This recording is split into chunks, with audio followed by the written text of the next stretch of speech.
The next morning, things were quiet, too quiet. None of the usual rat-run, wacky races or parking Olympics for those too skint or stingy to use the pay and display.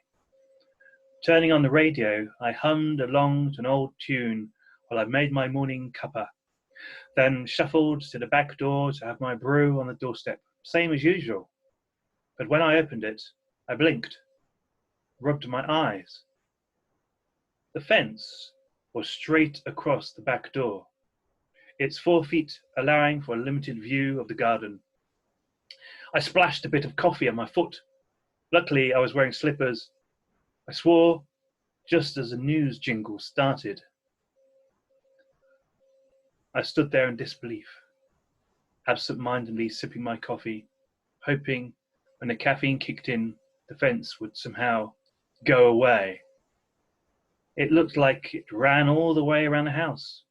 Not only had it moved, it had got longer too. Why not? Why only one impossibility at a time? I laughed to myself, a little crazy. That's when I heard the headlines and first learnt about the breakdown. Everyone says they remember where they were when they first heard about it. Well, I was staring at my garden fence, noticing the walls and the wood grain, a vortex I was slipping into.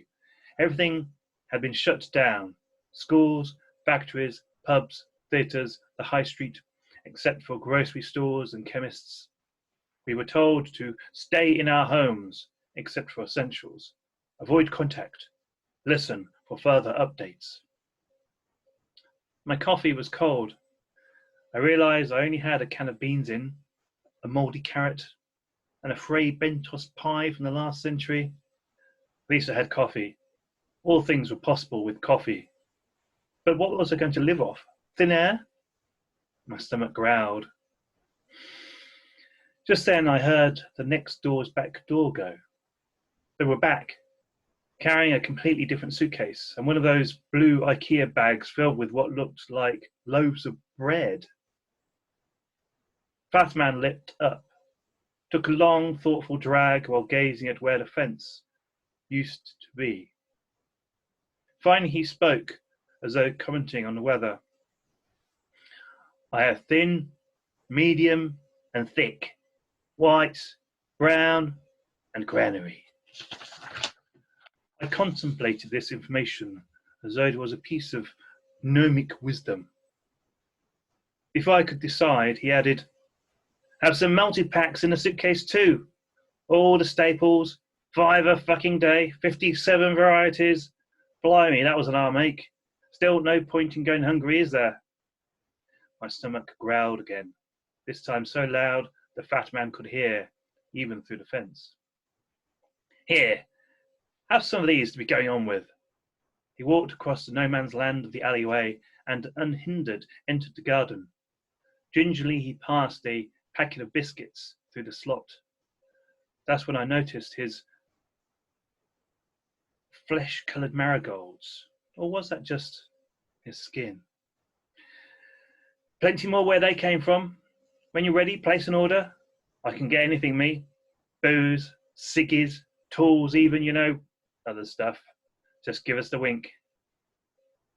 His wife shrieked something from inside their house. Anyway, better go. It's funny, this business, ain't it? But you've got to make the most of it. Keep your pecker at bay. Nice fence. Just then, I heard sirens, an exclamation of tires, heavy boots running.